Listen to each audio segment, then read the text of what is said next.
This is a land of dreams and madness. Children's stories come to life. Hello there. Welcome to Tales from Peridia. Today, we've got a special guest, Outer Rim Transmissions from YouTube. Met this dude in Tony's live streams, actually. So, before we get into what we typically do, Mr. Outer Rim Transmissions, why don't you go ahead and tell us about your channel and where we can find you at and all that good stuff. Absolutely. Well, first off, thank you for having me on, Star Wars Nerd. Remember you from the chat, so it's been great communicating. A little bit about the channel, YouTube, Outer Rim Transmissions, new channel. Got about 5 videos. Actually, at this moment, 6 videos should now be out, which is great. Working on more, trying to up the production a little bit. So I've taken a little more hands-on approach than for the first few videos, which has been good. But yeah, that's it. Just YouTube, man. I pretty like, low key, no Instagram. I usually watch most stuff on my own personal channel. Yeah. So I kind of just use Outer Rim Transmissions for mainly just putting stuff out or chiming into some communities here and there. But otherwise, that's it. Dude, you just started your channel and you're already at 213 subs. Like, good Lord, what are you doing? I mean, for the first thing is I got to give Tony a shout out, because that propelled me, early on with only one video out to get a bunch of subscribers, which was great. And then luckily the comment sections have been good. So I've been able to see actually, oh, wow, people actually do like my videos so far. And in my mind, they're still pretty amateurish. So I'm trying to get better and better at it to actually put out good content and really talk more about my thoughts. Well, personally, I think from your first video, they've just all been bangers. I got to catch up on your last 2, but I've been watching them as you post them, dude. They're pretty good. Way better than I could ever come up with. I got some good people that I've been working with, which helped for sure. But I've been taking a little bit more, way more hands-on too, because I'm like, I need to do more. So get more pushed out there. I got a video coming out soon that's going to be about the new Rey Palpatine movie delay and Steven, moving out of the project. So I need to get that out ASAP. Shoot. Before we get into the typical questions, I typically don't, talk about like Star Wars news and stuff like that because I try to, keep it relatively happy. But what are your thoughts on the Rey movie being potentially canceled? Like, are you happy? Like, were you even looking forward to that movie at all? I'll answer that last question first. Was I really looking forward to it? Honestly, no. I kind of thought that this is a character out of all the characters in the sequel trilogy that I'm kind of least excited to hear about or learn the story of going forward. The only one that could be probably worse would be Rose Tico. But yeah, I was not really excited for that story. I didn't think that her story needed to be continued as much. I would think maybe we should go way further in the future, or, I would say go back to Old Republic, but I don't want them touching it. But yeah, a lot lately. Yeah, exactly. So I'm not really upset about the potential cancellation. Only thing that makes me really upset is that this just drags down the Star Wars brand even more in terms of they can't get anything done or greenlit in a big way under the Kathleen Kennedy. So it just, you have to think about time, effort, budget dollars, the forecasts that the higher ups at Disney are looking at Lucasfilm. They're like, okay, well, this is going to hurt future projects because they're putting all this energy towards something that is kind of dead on arrival. Yeah. See, I wasn't necessarily looking forward to it, but I was intrigued because they actually consulted with George Lucas on what they should do and how they should approach everything. And so that I was really intrigued to see what direction he was kind of trying to sway them to go. Mm-hmm. But at the same, like you said, I'm not really interested in a Rey movie. I mean, sure, it's somebody's favorite character out there, and I'm never going to knock somebody for liking them. I mean, the sequels aren't for me. I mean, I've got a lot of good memories with number 7 because that's the last Star Wars movie me and my grandpa watched in theaters, and he's the dude who actually got me into Star Wars. That's So, awesome. but That's beautiful. yeah, I actually made a post because it was post A Word show being canceled. I took a few days to kind of think about it, and I even said that this is going to affect everything. Just like how with The Last Jedi, Solo did poorly because it came out right after it, and they've been giving us hit or misses ever since. And it's pretty much repeating the same cycle because now, or aside from the Mando movie, the Dawn of the Jedi, and Dave's movie, are any of the projects that they've told us about actually being made? I mean, I know we're getting Skeleton Crew, but Dude, I don't know if they're gonna go through with anything now, and I'm a little scared, to be honest with you. Oh, it is terrifying. It's scary, and you want the brand to succeed, and the stories to be timeless and really resonate with people. But if you can't even get stories made, that's awful, right? In my last video I talked about with the first news of the delay of the Rey movie, I do have a section in there where we kind of talk about we're like a studio that can't even make movies, right? A studio that can't even get anything off the ground, right? Like that's an awful reputation for a studio.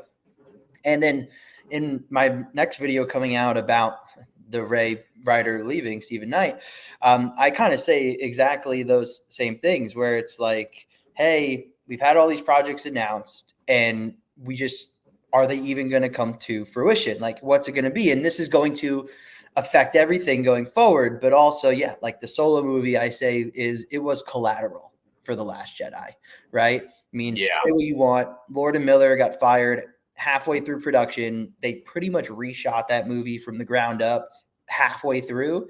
Were there some problems with it? I mean, I think so. But to be honest, I'm one of those minority people I didn't mind Solo, to be honest. Like, dude, it was fine. I'm loving the fact that the last 3 videos that I've filmed with people, they've all said amazing things about Solo. I only know of real one Solo hater, and honestly, that's just Josh from the Den of Nerds. And Doesn't that dude hate everything though? I don't actually watch him, but from what I've heard and understand, he just doesn't like anything. It's unfortunate because the short answer is no. He doesn't not like everything. He actually a lot that he likes, and when he gets hyped about stuff, it's awesome.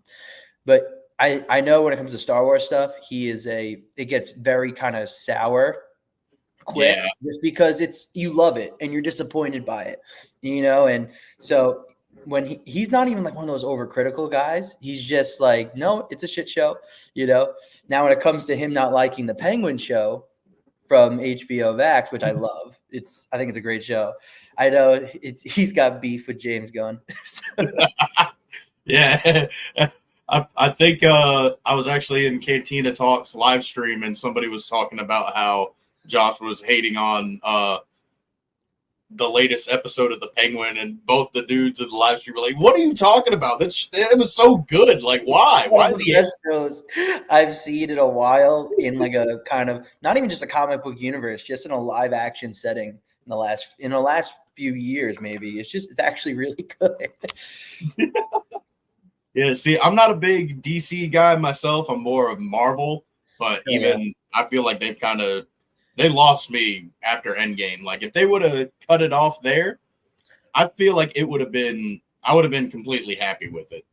I would have been satisfied. I would have been satisfied with it. I mean, would it have been better maybe to reboot right there? And then, okay, we don't get some of the stories of like a Doctor Strange 2, right? Or a Guardians 3, like we don't get the end of some of those stories or continuation. But yeah, looking back on it, maybe it would have been better to do something from the ground up. Yeah, man. I don't know. Actually, when I think about it, maybe it's actually good that they're going in the direction that they are now, because if there's supposed to be a soft reboot in general after Secret Wars, then we can just cut it, end it after Secret Wars, reboot, which is great. Whereas if they rebooted after Endgame, then we probably would have been stuck with it for another 10 years. Yeah. I don't know. It's just, I feel like a lot of these companies now, they just don't care and they're just kind of shoveling out stuff for tax purposes. And, like we got to make sure we use up this so we could get a bigger budget on the next movie. Exactly. But then it's like, why do you need a bigger budget on the next movie? Don't you want to spend the least money possible to, and I think there are people in those companies that are like that, right? They're just like, hey, this is a cash cow, right? Where it's commercial bull crap. And then there are those who are just in the suits with awful ideas. And then I think it's like anything, even in business, there's egos. Like, to steer this back towards Star Wars, right? I feel like more than half or 90% of the issues is from ego of Kathleen Kennedy. I think it's all ego, not accepting when she's wrong. Yeah. I hate talking shit on people, but at the same time, like I don't like talking shit on Star Wars, like even like the bad shit, but like we got to call it out. Like we get eventually, if we all just keep calling it out, maybe eventually we'll get good stories. And that's all I want. I just want them to respect the already established lore and just give me good characters and good stories. Like, I don't care if it's a diverse cast. I don't care if this person's this or this person's that. I just want to see space wizards with laser swords. Absolutely. I want to have modern mythology and timeless stories and lessons with fantastic themes that can be applied to almost anywhere in the human story, and be like, wow, this is something that is just so great to watch on a big level, but also if you want to look at it on a minutia level of, yeah, like that's a sick fight too, or that was a sick scene, from just an art perspective, and then also from a lessons perspective. Star Wars has kind of lost the plot recently. Yeah. To be honest with you, I don't even know like what their plans or like even what the plot is supposed to be nowadays, because I just remember back in the day growing up, it was just good versus evil. Oh my God. Yeah. That's in this universe, right? Every fictional universe has its rules, right? And we must follow those rules, but also the universe must tell us those rules too, right? We can't always assume. In Star Wars, since inception, the real world might be more gray, right? But Star Wars, since its inception, has been pretty black and white on good versus evil. You are selfless, you give to others, and you have balance, you are on the light side. But if you are selfish and only think of yourself and want power, right? And you hurt others, even if your intentions aren't to hurt them, but if you hurt them because you're selfish, you are on the dark side, right? There's a little bit of gray in that philosophy, right? We see, but the way that Disney Star Wars talks about there is no good or evil now, it makes no sense. Yeah. I mean, even like the Legends books that I'm reading, they're all pretty clear, black and white. Like it's good versus evil. It's amazing. What have you been reading? Lately, well, it's not Legends, but I got Skywalker, A Family at War. Dude, cool. That book is so freaking good. Like it's just really good. But I've been listening to The Force Unleashed, Heir to the Empire, Path of Destruction, Darth Plagueis, Revan. I listened to Brotherhood. That book was really good. I started Dark Force Rising and Dark Lord, The Rise of Darth Vader. Oh, dude, that's awesome, man. Yeah, you got a lot that you're reading or already read, which has been great. I'm doing a huge Legends deep dive for like around 2 years, a little over a year. I've like the Heir to the Empire trilogy, right? Check. Bane trilogy recently finished. That was great. I'm re-listening to Plagueis on audiobook because I was like, I'm going to do some more Plagueis videos. So I'm like, let me just dive back in. What else? Was it Master and Apprentice with Obi-Wan and Qui-Gon? I need to read that book. I hear that one's really good. I really liked it. It was great. It puts a great perspective on their relationship. which was really honestly, it made me love Qui-Gon even more. I was like, holy crap. Right now I'm reading a Labyrinth of Evil. And I've heard that one. I've heard of that one. I've listened to like 20 minutes of the audio version on YouTube, but that's about it. It is really good. I'm a few chapters in, and it's already like awesome for Anakin and Obi-Wan, and it's really cool. And it's in this giant book. It's like, because it's the Dark Lord trilogy, so you have Labyrinth of Evil, the Rise of Darth Vader in there, as well as you have the episode 3, the movie. So it's like, it's all 3 in one. So it's like over 1,000 pages. I'm like, holy crap, this is huge, dude.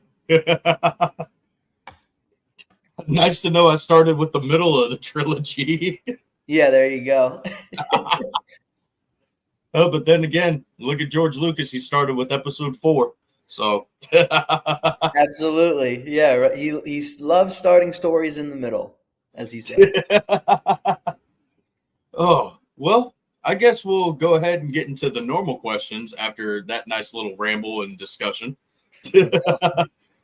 What got you into Star Wars? What got me into Star Wars?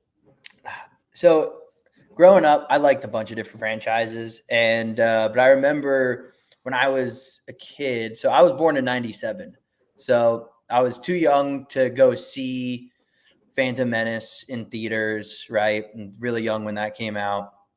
And then I was really young for Attack of the Clones, so I wasn't really knowledgeable of that either. I remember my dad brought home a bootleg DVD of Revenge of the Sith. Oh shoot! So not even a real crap. It was a bootleg DVD, and so I watched that and I was like, "Whoa, this is so cool!" So started getting into it then, and I was always a fan because then I watched the other ones. I went back. Who doesn't love lightsabers, you know? and Yoda, and then watched the originals after that. But it's funny, my real big fandom didn't really kick in until like college. Like I was always a big fan, but then like my obsession came when I was in college and just being in my dorm room. If it was raining or I was like sick, I'm just gonna watch all 6 movies and dive into this. Dude, I love that. Yeah, I pretty much tell everybody there's actually the first video I ever did on this channel. I have an entire skit of it, but I was 4 years old and I went to go downstairs to bother my grandpa at the time, and he was watching A New Hope, and it was actually when Darth Vader tells Kenobi, "When I left you, I was but the learner. Now I am the master." And that stuck with me. And of course, seeing the lightsaber fight, we watched the original trilogy over the rest of the weekend, and then he showed me up to Attack of the Clones, and it's been a ride ever since until 2017. Then I fell out of love with it. And then actually last year, leading up to Ahsoka, I kept seeing a bunch of Rebels and Clone Wars clips. So I went back and watched it, and here we are. Good, man. Well, welcome back. Welcome back. Yeah, man. It's been a rough journey with Star Wars. I can't lie to you, man. It's been up and down. That's why I've dove into the Legends novels that before I never read. Like before 2 years ago, I never read the Legends novels. One, I didn't even know, not that like I didn't know they existed. I knew there were books and comics, but I wasn't aware of Disney decanonizing them once they purchased Lucasfilm. But I knew about that before I read them, but I was like, holy crap. And then I was like, everyone talks about these stories. Let me check them out. And I'm like, yeah, this is why I love this franchise. Yeah, man, I'm with you. I didn't know that they decanonized it until like, I want to say like 2019, to be honest with you. Oh yeah. I remember I was young. I was like between the ages of 8 and 12, I want to say. And I remember picking up a Star Wars book and reading something along the lines about like Luke Skywalker's kid. And I shut the book, threw it back on the shelf. I was like, bro, they don't know what are they doing? Like Jedi can't have kids. Like the last one that did that had turned to the dark side. Like, what are you talking about, bro? And then I actually did a Legends deep dive for Luke Skywalker because I'm working on a fan story, basically a sequel rewrite. And I barely knew anything about him after Return to the Jedi. So I deep dived so much lore on Luke Skywalker just to make sure that I got his character right. And I think when it comes out, I think everybody will be pretty happy with how I treat Luke and Anakin. I cannot wait to watch, listen to that. You got a fan here. I'm gonna tune in. Yeah, dude, it's pretty. I'll give a little bit of a spoiler. The main character is basically not being possessed, but she's got a little voice in her head, and it ends up turning her, like, she leaves the Jedi Temple because it's putting all these thoughts of like Luke doesn't trust her, this and that, and at the very end of the first story, we tend to find out that it's Mara Jade doing it. So, whoa, oh man, okay, now I'm really interested how Mara Jade plays into that. Whoa, oh my god. Okay, you got my attention.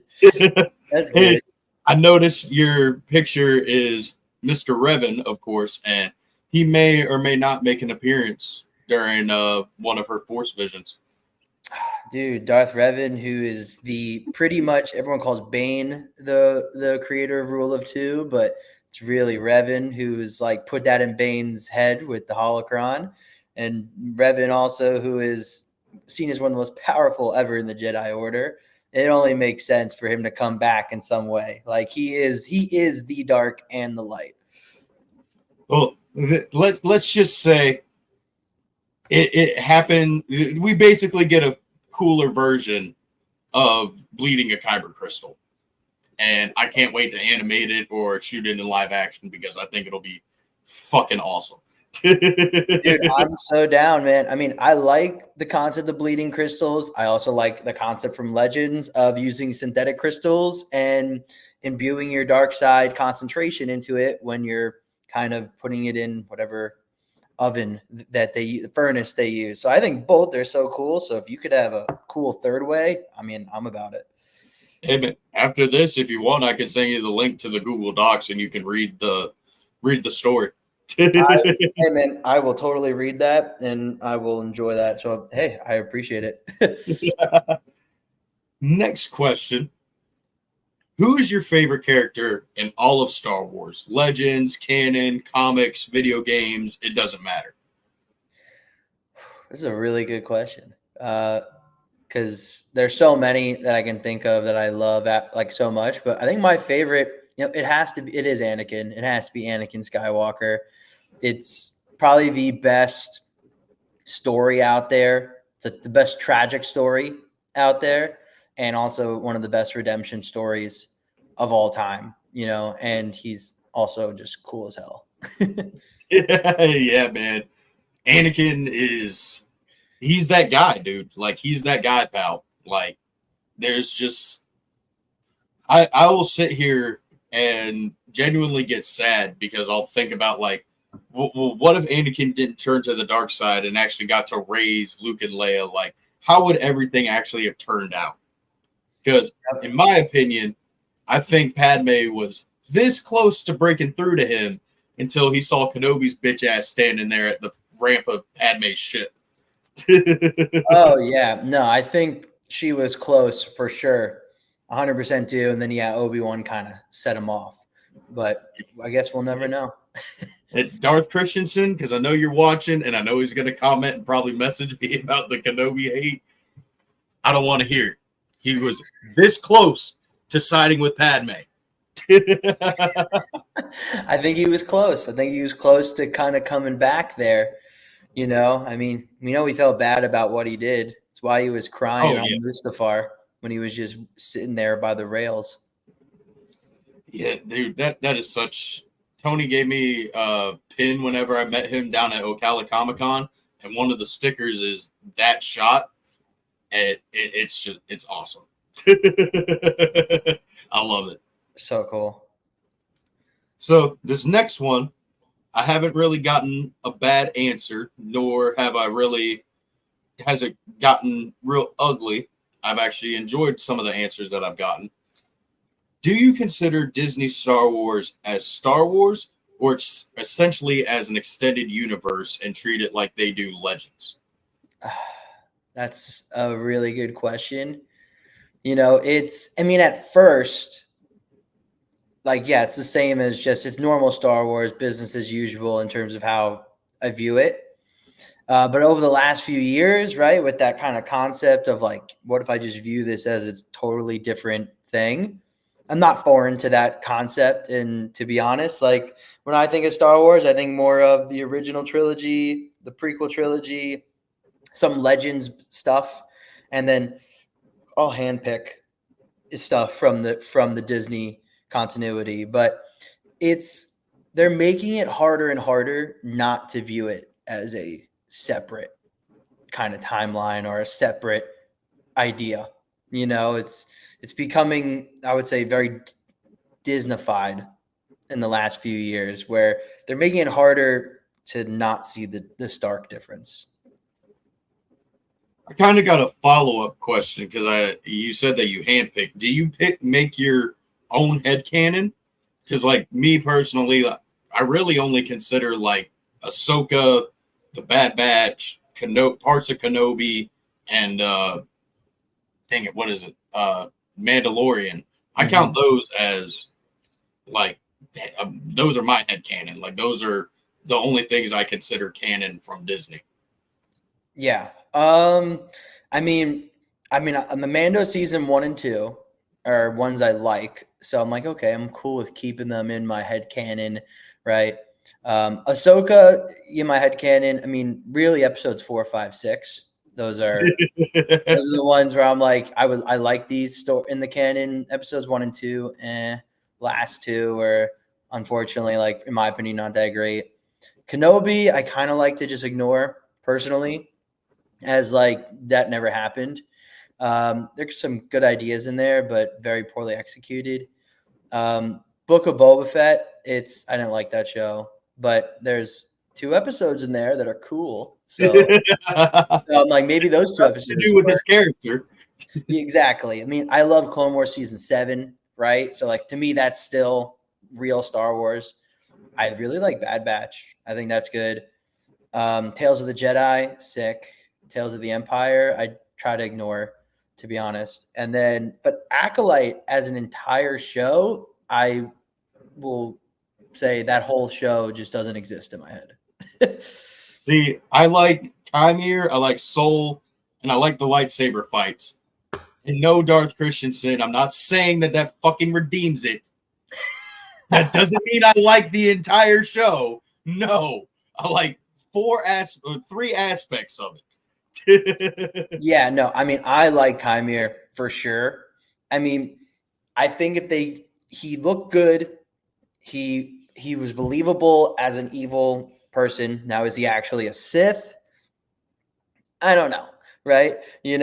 Like it's kind of like here or there you could assume, right? But also, I think if he had a little bit of better lines, right, I think more people would have liked him, because people who are haters of the show too, like, would say, well, he's just kind of saying like normal cringy evil guy lines, But I still liked him. He was a hit for me. I like Soul more in the beginning, less in the end. I think. Yeah, towards the end it was. Yeah, I mean, he's pretty much just being like, yeah, it's okay to choke me. Like, it's like, also, you're so strong. You should have like a force bubble around you, which is what all people at his level do, especially when they're around danger, And the lightsaber fights I thought were actually sick though. I thought they were cool. I just wish they used normal lightsaber hilts. Yeah, I don't understand. Like, I could understand with Kelnaka. I mean, he's a full-grown Wookiee Jedi. Sure, he's going to need a bigger, thicker hilt. But everybody else, there's no reason why nobody could close their hand around the saber. Oh, I know. Well, I mean, I know the reason why. They've changed the type of sabers they use. So they're using essentially real sabers that really light up, right? And so all the battery and wiring and everything is in the hilt, you know?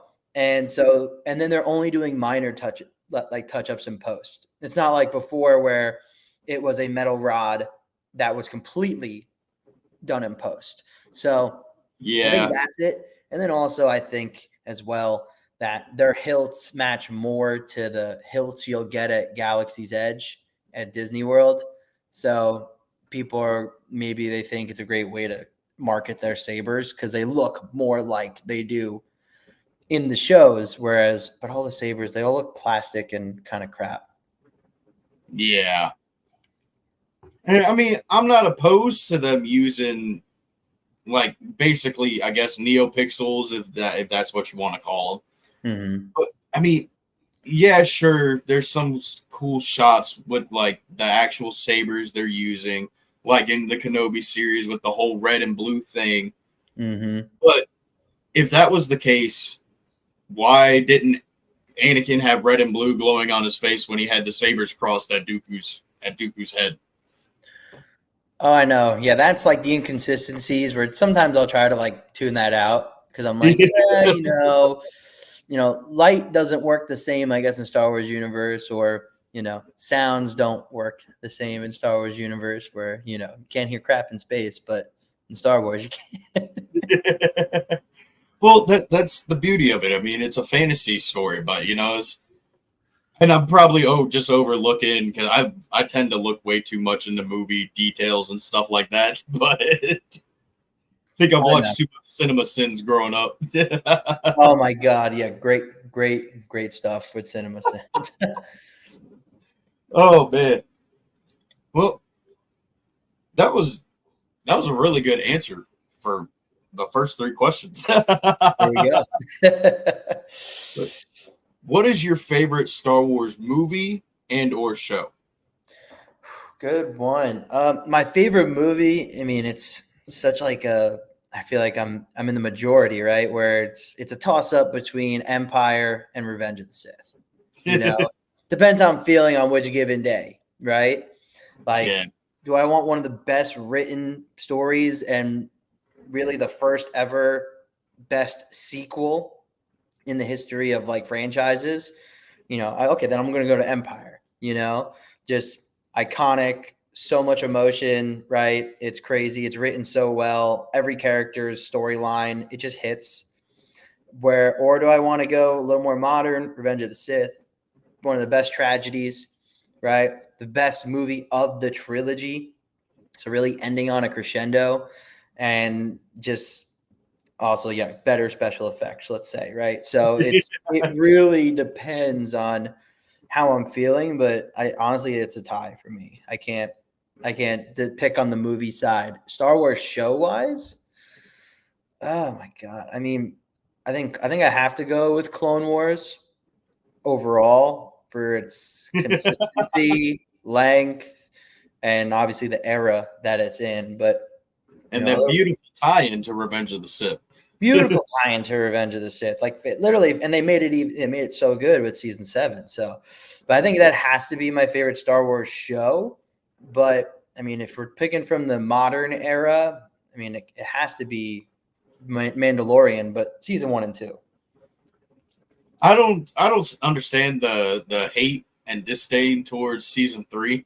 I mean, sure, the Jack Black and Lizzo stuff it kind of threw me off and took me out of it a little bit. But once they left that, I was right back into it. I mean, I thoroughly enjoyed seasons 1 through 3. I feel you, man. I feel you on that one. I mean, I was not even upset about the Jack Black or the Lizzo stuff. I was just like, oh, okay, it's whatever. But I mean, season 3 for me was just a pull in different directions of where's the story. This kind of feels like a new, like we don't have like an overall end goal in this season. It's weird. It felt like every episode was like a side mission of the side mission type deal. I mean, we had some sick space battles or like kind of flying scenes, which were sick. But it's like, I want to learn more about the mythosaur that we saw in the water. Like, I want to see, I mean, I thought Moff Gideon's end was lackluster to per se. and then all of a sudden he has clones, and then now the Darksaber's gone, right?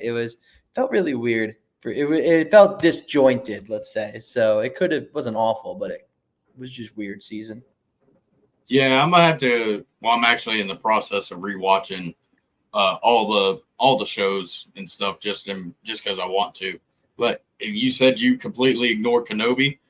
I didn't like it at first. I liked the end battle between him and Vader, of course. I mean, who doesn't like that? It's awesome. But obviously I still don't like I ended up fast forwarding through the Leia chase scene.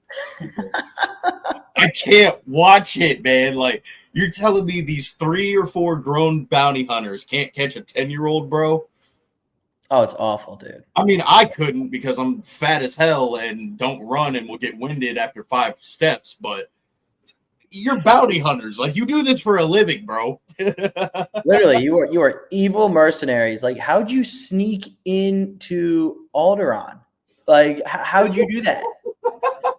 Like, you must be skilled. Like, you have to be very skilled at what you're doing and a menace. And nope. 10-year-old, no force using ass Leia somehow is, dodging it. Also, when she ran away from Obi-Wan in that city center. Bro, I forgot about that. And also, I think the actress did a really good job. Like, she killed it for her age and everything. And she was just good in general at acting, but also it's like she did not look 10. You know what I mean? I was like, why does she look younger? So I'm like, and it looks even worse when she's running away. Because I'm like, I feel like when I was 10, like, dude, I was booking it. Yeah. Now that you mentioned that, she does look like she's like 6 or 7, not 10. I know. And then Luke's actor, young Luke, he looks 10. He looks more like he's 10. Yeah. I ain't got no comment on the Luke storyline because oh yeah, no, that's Reva knowing about him is the stupidest shit ever. But Reva is that was so dumb. That character arc she went on was just not one that I don't think anyone enjoyed. You know, and that's nothing to say about who she is as an actress. There's nothing to say about who she is for, the type of quota you're looking to fill. That's strictly about the character arc, like the character itself. I'm sure Moses Ingram is a fantastic person and fantastic in other projects. I'm sure I've seen her in other projects. I just don't know it. But this character, from just the whole cantina scene in the first episode, I knew immediately, like when I first watched it last year, I'm going to hate this character. And then she gets stabbed twice and survives. I mean, sure, you can use the argument when she's older, she used her hatred to stay alive. Darth Maul got cut in half. Cool. Anakin got burnt in a fucking volcano. That's fantastic. Fine and dandy. But you're telling me a youngling survived that and used their hatred? I don't think so.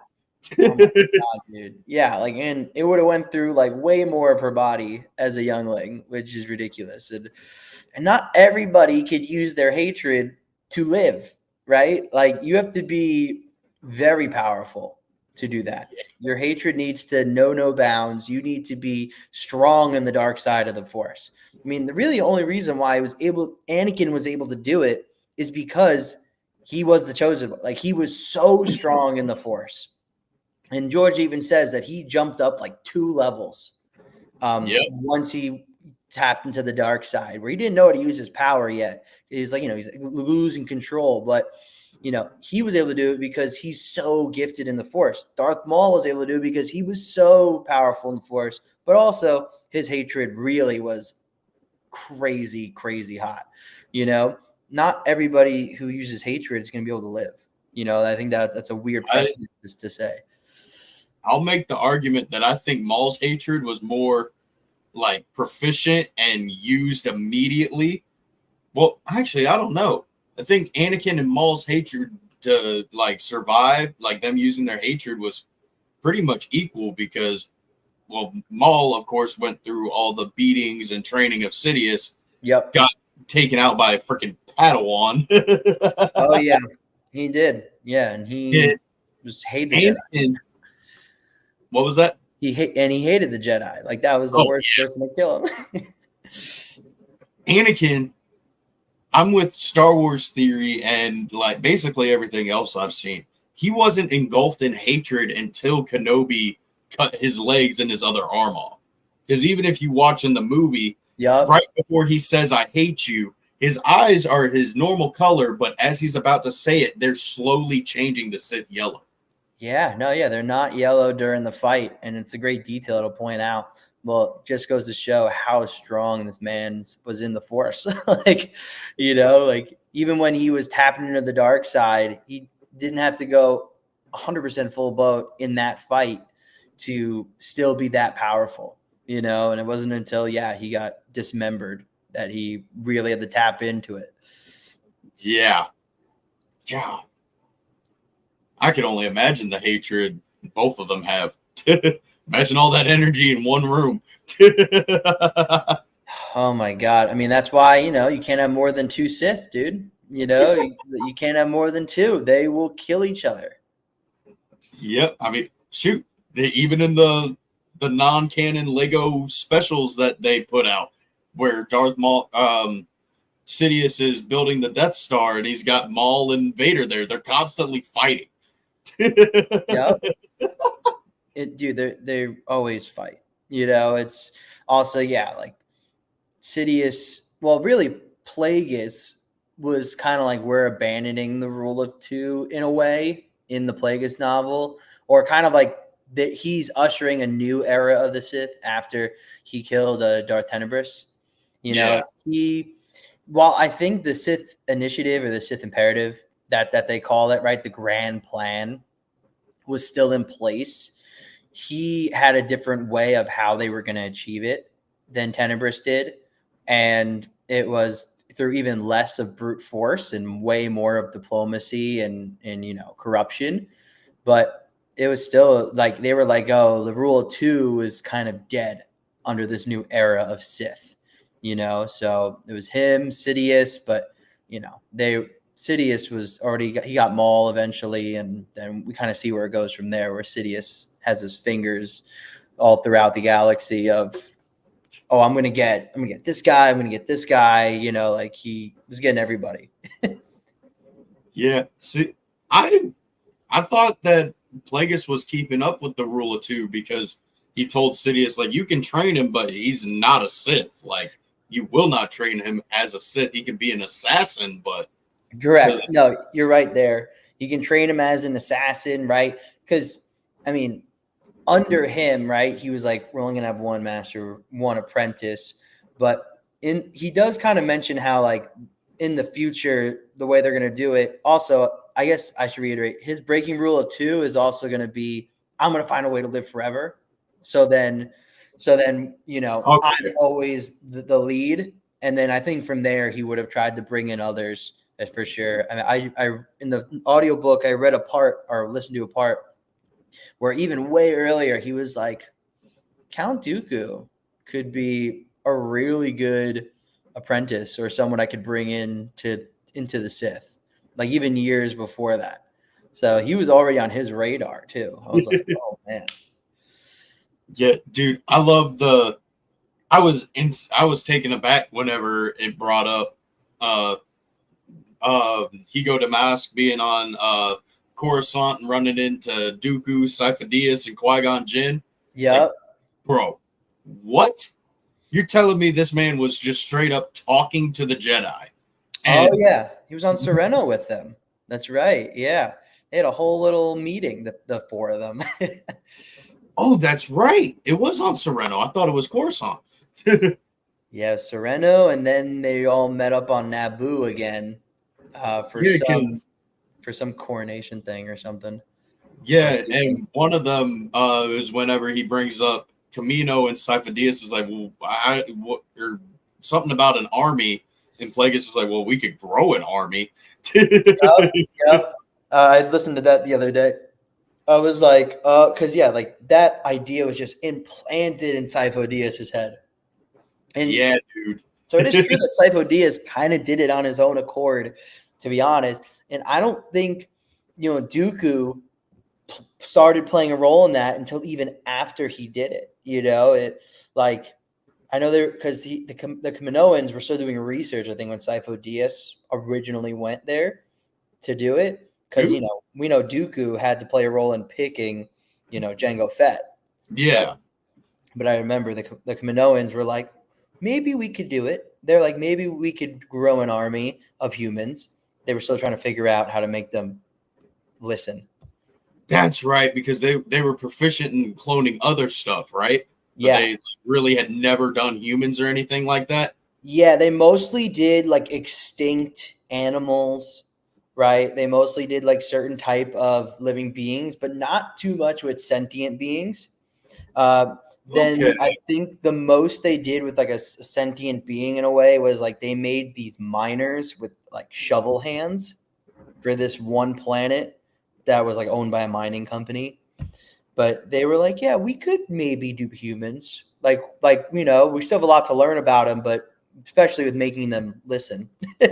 But they were experts in speeding up the growth at that point.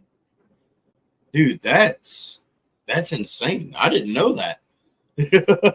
Yeah, I just listened to that when he met with the Kaminoans, Plagueis. That was like pretty recent in the novel when I was listening to it. Yeah, to be honest with you, man, I can barely remember like the first half of Plagueis, but once like they get like closer and closer to the Phantom Menace, I can remember all that. Oh yeah, no, the book is so good. The book should be a TV show. That's what it should be. That book could be 3 seasons of a TV show. Like you can do really the first season could be up until he meets, Sheev Palpatine. Yeah, easily. You can even they skip 11 years of Palpatine's training in the book, right? That could be even a season 2 if you wanted to, a part of a season 2. And then, oh my God, you could do 3-4 seasons of that freaking book. You know what's bad? What? Miss Headland was planning on incorporating more and more of Plagueis and Sheev Palpatine in season 2 of The Acolyte. Oh yeah, I read about that, and I'm so happy we're not getting that story. I'm coming out with another video eventually. I don't know when, but it's good. I'm doing a few videos about like why some of the canon changes the Acolyte don't make sense, right? I did one video already about Kiadi Mundi being alive. The next one though is about Plagueis, and then I'm going to do one about Yoda, and then kind of another one, and then a final video in general that will be just about Lucasfilm as a problem with maintaining their canon. And it's only worth highlighting because they promised they wouldn't have a problem with the canon, and they clearly do. Well, remember, there's no source material for Star Wars. Oh yeah, right. We don't have comics and books and all these things. No. I was actually talking about that with my buddy Star Wars Gazer recording for our podcast last night. And it just, even if that was true and there's no source material, look back at 1977. There was definitely no source material for that. What did George do? He made it fucking work. Yeah. And sure, he might have, not been the greatest dialogue writer, or even, some people want to say that like his writing of the prequels was trash and he needed people to come in and intercept him and be like, bro, no, stop. But yeah, there was no source material then, and he still made it work. Yeah, no source material for the OT. I mean, clearly he still was working out parts of the story. And hey, man, if you're good at storytelling, you're good. But if you're not good at storytelling, and you don't acknowledge pre-written material that is gold and prime for the taking. Also, if you just can't write in general, then what are you doing? Or you like to fundamentally change characters that have been established since for the past 45 years plus off screen. Yeah, that's a bad scenario. I don't know. I don't like talking shit on him, but I love ripping on Luke in the sequels, because if Mark Hamill does it, it's all right in my book. I wish that was so. I wish that was so. I wish we could look more at the sequel trilogy and be like happier with Luke's turnout, but we just can't. You just can't do that. Yeah. Well, these next two questions are non-Star Wars related. Okay. So, what is your favorite non-Star Wars hobby? Non-Star Wars hobby, my favorite. It's playing hockey. Playing hockey. Yes, I sir. think that's the first we've gotten that on this channel. Yes, You play sir. like ice hockey, or like the where you play like with rollerblades or something like that. Ice hockey, preferably, for sure. But I like roller too. You ever just take your skates off and go ham on the other team, bro? Oh my god, no! But it hasn't crossed my mind. Have you actually gotten into any hockey fights or anything like that? I mean, been in scuffles and stuff. I mean, growing up playing youth hockey, like you're not allowed to fight like they do in the pros. You're not. Oh, that's lame. Yeah, well, yeah, but you're a kid, right? I mean, throwing punches and just gloves hitting face masks, but and it's more like a wrestling match, honestly. But yeah, had some of those growing up for sure. But otherwise, it's fun as hell. Yeah, yeah. I remember I wanted to play hockey when I was like 8, and then I realized I live in South Carolina, and there's really nowhere to do hockey like that. Yeah, you got to find your spot for sure. Sometimes it's not easy. Well, this next one. What is your favorite non-Star Wars movie or TV show? My favorite non-Star Wars TV show, if I'm going live action, it's Entourage. Love I've never heard of it. Oh, dude, it's one of the best shows in the history of like live action TV shows. It was from it's HBO show, so Perfect. I got it back, so there you go. Very well written, very well produced. I mean, very iconic for the years it was out, and I mean, also it's about this group. It's like loosely based off Mark Wahlberg's life, but it's like when he becomes an actor. But it's about all these guys. They move out to California because their friend's a movie star, and they all just live it up, and they just take over. They don't take over Hollywood, but in their own way, they make it, And also, there's so funny, and there's a shit ton of hot girls in it. So, favorite movie that's not Star Wars. I can't even answer because it's like comedies, action, dramas. They're all different for me when it comes to that. Favorite animated show, though, I would say just off the top of my head, probably Rick and Morty or South Park. I actually just started rewatching South Park. Well, not really rewatching it. I've caught a couple episodes and watched like a bit of the marathons that they put on Comedy Central and stuff like that. Yeah. But I've never actually sat down and watched it like season 1, episode 1 through 50 million, whatever they're on now. Yeah. Oh my God. And now they're doing mostly specials or super short seasons, and they're gonna wait till next year to do their next season. I think they're going back to normal stuff, but they wanted to skip the election. I can't wait to see what they come up with that. I don't even know if they're going to talk too much about it because they were like, we don't want it. I think it's too low hanging fruit for them. They're just like, it's going to get bad if we do it. But too low hanging fruit for South Park? Never. Dude, when they made fun of Kathleen Kennedy, that's how you know it's so bad. Like, dude, it's so bad. I need to actually watch that special because I've only seen the clips of put a chick in it, make her gay. Oh my dude, they get her to. I mean, it's like if they're doing it, everyone knows it. It's got to be real. Like, it's not just like we're making it up. We're angry fans. But yeah, the whole like put a chicken in, make it gay. Like it's just like it makes it's so funny. I don't know where they came up with that. If you look at some of the most recent projects and in the most recent years, make it not that lame. there's anything wrong with it, but it just.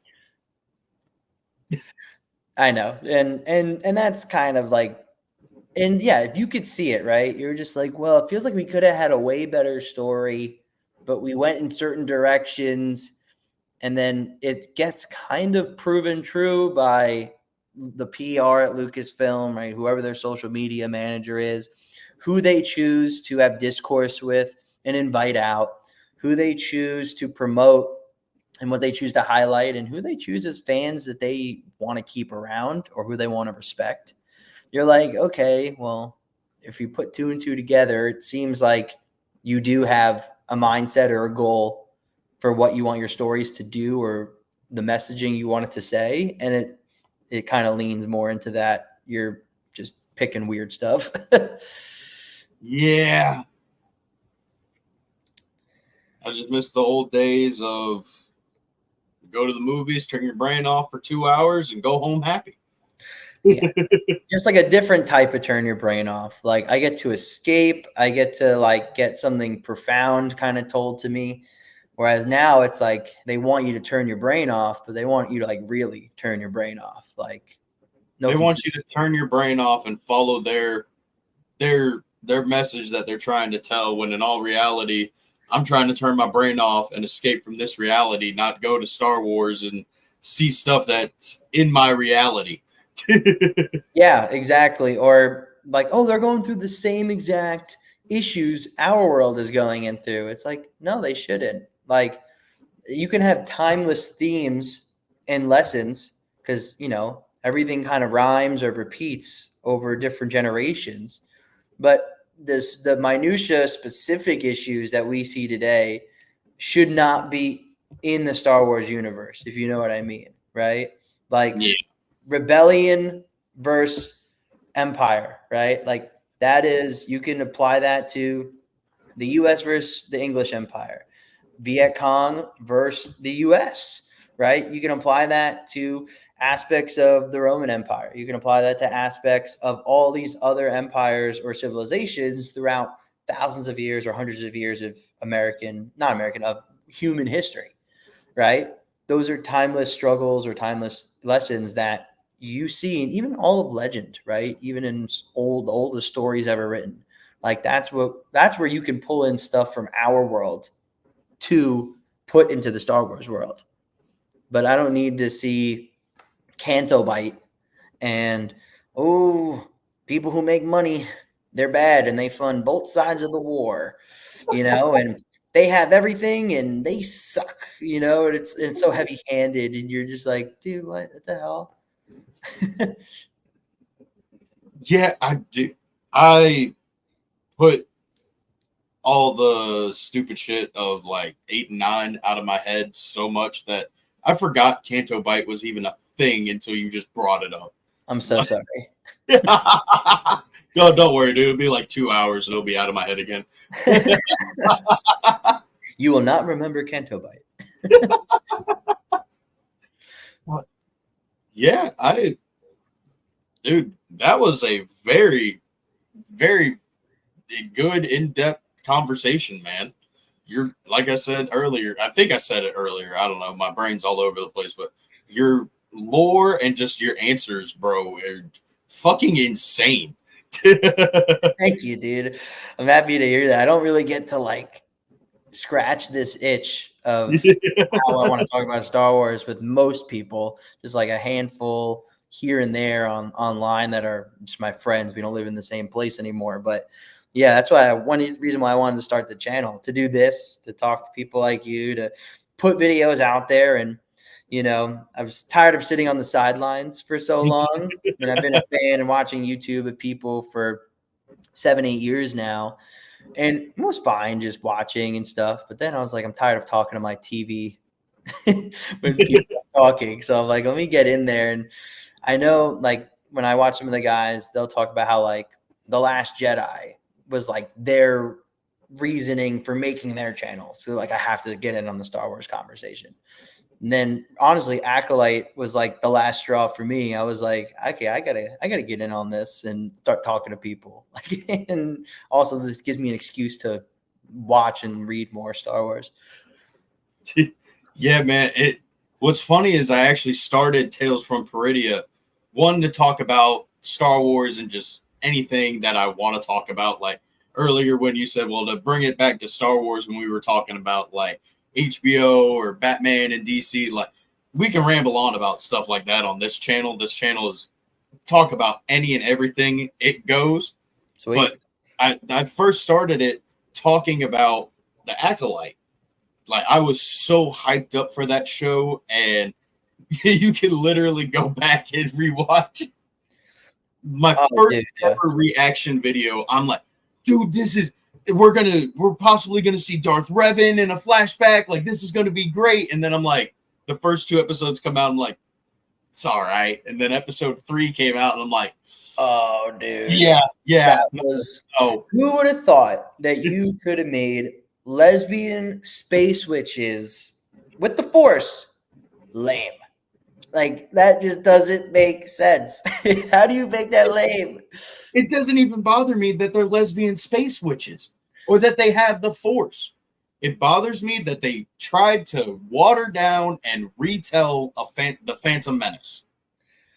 Oh yeah, dude. I mean, that's kind of why I have one video and I'm making more on that topic. Like some of the stuff they were doing with it. Like, first off, if their goal was to show that the Jedi are flawed or the Jedi were bad, right? Because it's supposed to be from the point of view of the bad guys. Just on that basis alone, I don't care what you think about any of the other factors, right? They just did not get that story across well at all. There were more times where the Jedi were completely justified and honestly good in what they were doing. It's funny. The only character that really gave the Jedi a bad light of corrupted and messed up was Leslie Headland's wife, Vanessa Rowe. You know? I love when people bring that up because she is easily the most corrupted Jedi. And then she tries to lie to Yoda at the end. Yeah, she either lies or she tells him. And that's when I make a video on that too. That's going to be my main thing. It's okay. So this show either does one of two things. Either Yoda did not sense any of this going on, have any foresight into what was going on. Which would make no sense. Especially when the dark side at this time was not clouding the Jedi, right? Because the Jedi, if they're in the height of their power, the Force, especially in Darth Plagueis, you learn that the dark side or the Force will kind of cloud things for the Jedi because the Jedi were starting to get away from their following the will of the Force. So the Force was kind of like spiting them and saying, all right, they're going to be kind of clouded. So at this time, Yoda should have no clouding of the Force. So if he doesn't know about this, then he's an idiot, which is awful. Or he does know, and Vanessa Rowe does tell him, but then he's complicit in hiding it and, keeping it a secret, which is then also like now we're supposed to believe that he's complicit in this. And what we know between him and Ki-Adi-Mundi in episode 1 now is a lie. I have a really hard time believing that Yoda would cover this up. Really hard time believing it. Like it is stated, I think in the Plagueis novel again, that like there were very little spouts of darkness through over the 1,000 years that the Jedi encountered, but still nothing that would have led to the Sith. Yeah, because the book even says that Plagueis knew he wasn't the sole dark side user in the galaxy. Yes. It was rife and riddled with freaking Sith pretenders. Yes. None actually were like from the actual line of Bane, the true Sith, Exactly.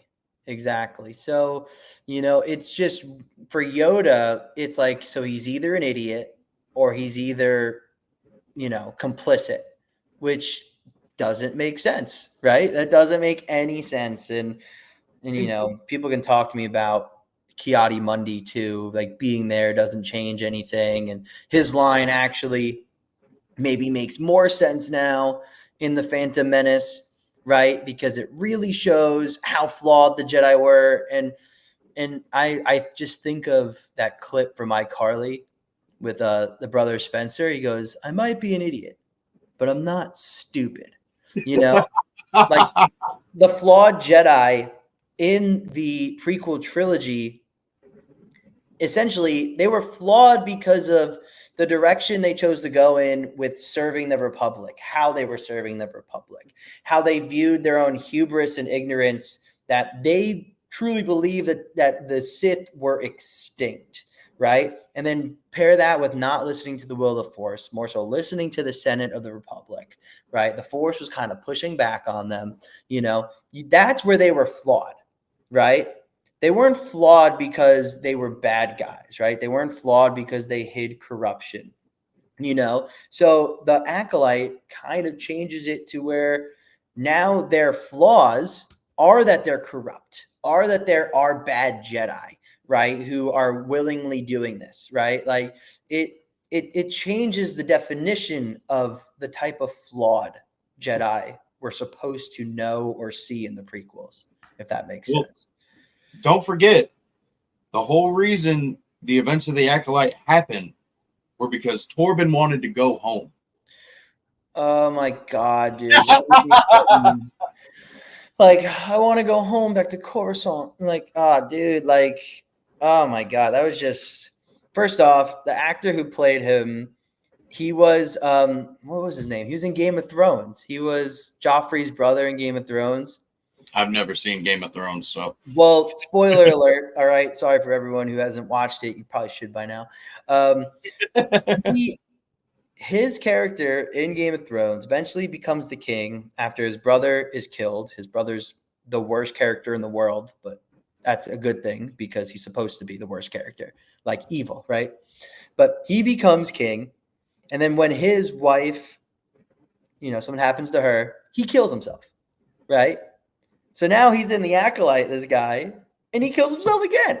It's just that whole thing was awful.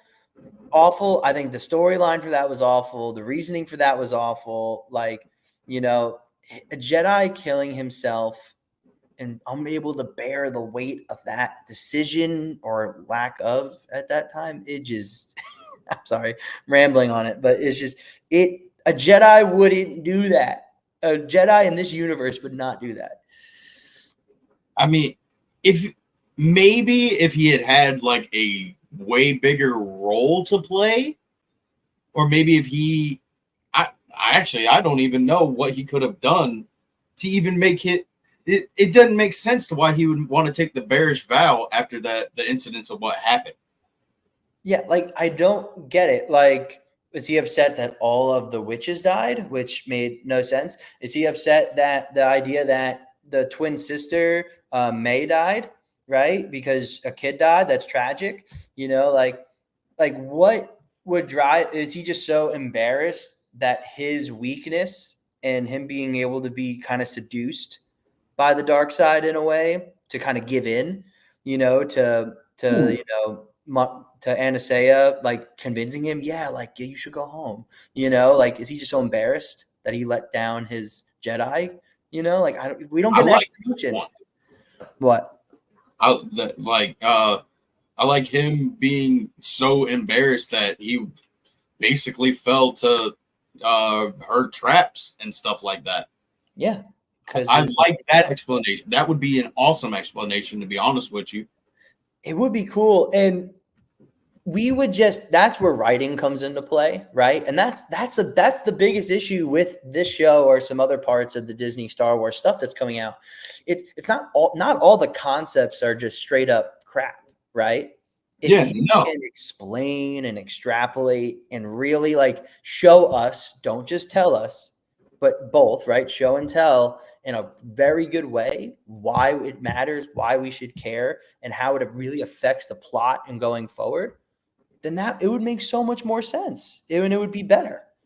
They just can't write it. Don't just say somehow somebody returned. Oh my God. Yeah. With Sith alchemy, secrets only the Sith knew. Like, it's like, bro, like, also, how are you going to pull arguably the most hated story from Legends out of all the Legend stories? Yeah. See, I made a video a while ago. I think I did. Yeah, I remember getting comments of people, or I might have just commented on a video about it, and people were dogging me in somebody's comments, being like, "Well, they brought Palpatine back in Legends," and my only response is, "Yeah," and it was stupid then too. Yep. The dude died in a big bubbly explosion, and you're telling me he somehow survived? Yeah, like I think people were more accepting of it in the story. I mean, overall, that people didn't love it. It was just because wasn't that one of the first pieces of Legends to come out after the original trilogy, right? Dark Empire. So everyone's like, oh, I guess this is what they're doing, which was fine back then. And the essence transfer has since been explained more and it makes more sense. And honestly, I mean, yeah, and it's kind of cool that he did that even in spite of Darth Plagueis thinking that was a lame way to live forever. Yeah. I think so. I don't hate the idea of him essence transferring, and that using that way to live, I just don't think he should have been the villain end villain of that trilogy. The execution again was just off. Yeah. I mean, to be honest with you, if you're going to bring back the big bad from the original trilogy and the prequel trilogy, you might as well just go ahead and bring back Anakin Skywalker to defeat him again. Not just the thing too. Throwaway line of, Rey, bring balance to the Force as I did. Because now in my mind, you're implying that Rey is the chosen one. And that is not at all what the hell George Lucas has ever stated, nor has he ever wrote. Oh my God. Don't even get me started on that, because that goes back into all right, we see what you're doing with the stories, the direction you're taking it in, right? So it's like, how am I not supposed to assume that you kind of have certain people or certain goals that you want to kind of push into Star Wars? Because in the terms of the story, it doesn't make sense, right? Anakin should be the one to end it, and he's the chosen one. And we know the Force won't always be in balance. There will always be dark looming in the shadows, the dark will come up to meet the light, especially when the light has overtaken most of the galaxy.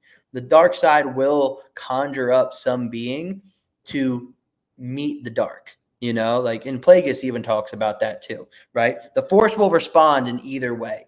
When he was messing with the midichlorians, the Force pretty much responded with Anakin, and vice versa. The Force made Plagueis and Sidious so strong together, and their rise to the top, because the Jedi were overbearing in the galaxy, and also because they were not listening to the will of the Force, so the Force responded. So having Anakin not finish it is just like a slap in the face to even that whole dichotomy of how it works. Yeah. I mean,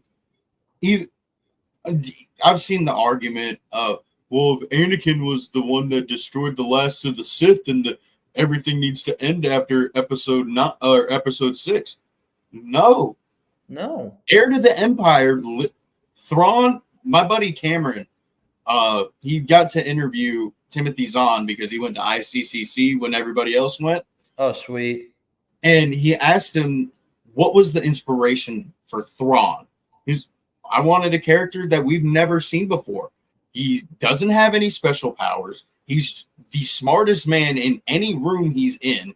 I wanted something that's different from Vader and Palpatine than what we've seen. And we got an entire trilogy out of it. We got 4 whole seasons of Rebels, and he takes over as the big bad like halfway through season 2 or something like that. Yeah. Thrawn's awesome. I mean, in the book, he's the best. right? I haven't read the new Thrawn trilogy, but the original Thrawn trilogy is already some of my favorite stories, right? I mean, the whole like Leia has such a sick storyline in that while she's pregnant. You know, Han has a really interesting storyline with Lando again, and but Luke and Mara Jade, and then versing his clone and Jorah Sabaoth, like it is, like that's how they checked all three boxes with that trilogy on how to handle all the characters and where the galaxy's going at that point. Because I'm excited, because after that, I'm really looking forward. I want to read like the new Jedi Order stuff, right? I really want to read that timeline, and I want to see the Yuzan Vong. Like I really want to read that story, and then I really want to read the Abeloth stories. Dude. I'm so excited. I really, I think they should, but I really want them to go do that in Ahsoka. I really want more of that. I love that deep, sweaty Force lore. Yeah. Oh, man. So I got one more question before we do the outro and get out of here. Okay. It's a running joke on Tony's streams. I don't know if you've caught the last couple of them, but how do you feel about Taylor Swift being Abeloth?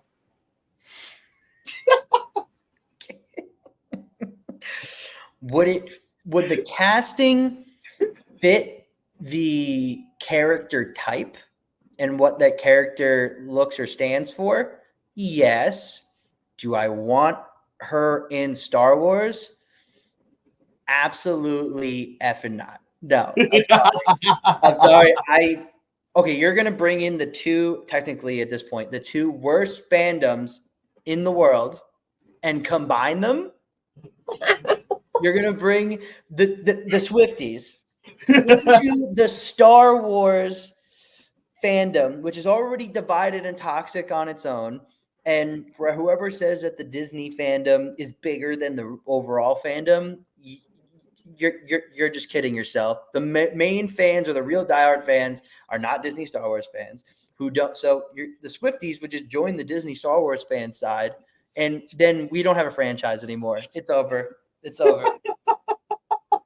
Please no. I don't. I pray to God. Oh my God. Oh, I could only imagine the Star Wars fans and the Swiftie fans combining. Dude, she's getting hundreds of thousands of US citizens to vote for a certain candidate because she said, I'm going to vote for them. That's the same type of people who are going to be like, leave Kathleen Kennedy alone. Leave her alone. Like, no. Yeah. As Obi-Wan said, I'm not brave enough for politics, so. No, neither am I, man. So, I mean, I think who would be a really good casting for that, if we're just kind of going off looks wise or whatever. What's her name? Anna Taylor-Joy or something. She was in Peaky Blinders. She's just blonde girl. She's the girl in that new Furiosa movie, that Mad Max spinoff. I'm pulling her up right now. Yeah. I could see it. Yeah. I could see it. I could see it. Yeah. That would be good casting, I think. And she's played some pretty good villain type-esque characters and some heroes. So. Well, man, that pretty much does it for this episode. I'm kind of out of topics, and we've been going for almost an hour and 20 minutes now. Not that I've got a problem with that. I can literally sit here and talk for hours about Star Wars, but I don't know what you got planned for today, and I got a little bit of stuff I got to do before I got to get ready for work later tonight. So I hope you guys enjoyed this video. Go check out Outer Rim Transmissions. All his links will be down in the description, his YouTube channel. Go check out his videos. They are some of like the best news / Star Wars videos that I've seen come out. And they're not clickbaity because you can actually look up what he's talking about and it's very reliable. So, but yeah, is there anything you want to tell the people watching before we get out of here? Absolutely. Well, first, thank you so much for having me on. This has been awesome. It's great. To everyone that's listening, watching, or whatever, love to have you come watch on the channel. I'm going to be doing a lot more, just trying to put out more videos and, really talk about everything Star Wars. So come by there for updates, come by there for more lore. I'm going to do some more theories or what ifs. And if you're asking why my voice sounds different, it's because my buddy helps me with the voiceover stuff. He just has a cooler voice than me, so, yeah, I say we're like co-owners of the channel, but yeah, he's my buddy who does the voice and he kills it with that. But yeah, but a lot of it. Shout out to him too. Yeah. Hell yeah, man. But well, thank you. Yeah, of course, man. You are welcome anytime on the channel. This was super fucking fun to get into. I would love to deep dive and discuss even more lore because you've brought some light to some topics that I didn't even know about. So anytime you want me on, man, just let me know. If I'm free, I'm always down. Yes, sir. Well, hope you guys enjoyed this video. Make sure you check out Outer Rim Transmissions, and may the Force be with you always. Peace. No, the Force is my ally. That's all I need.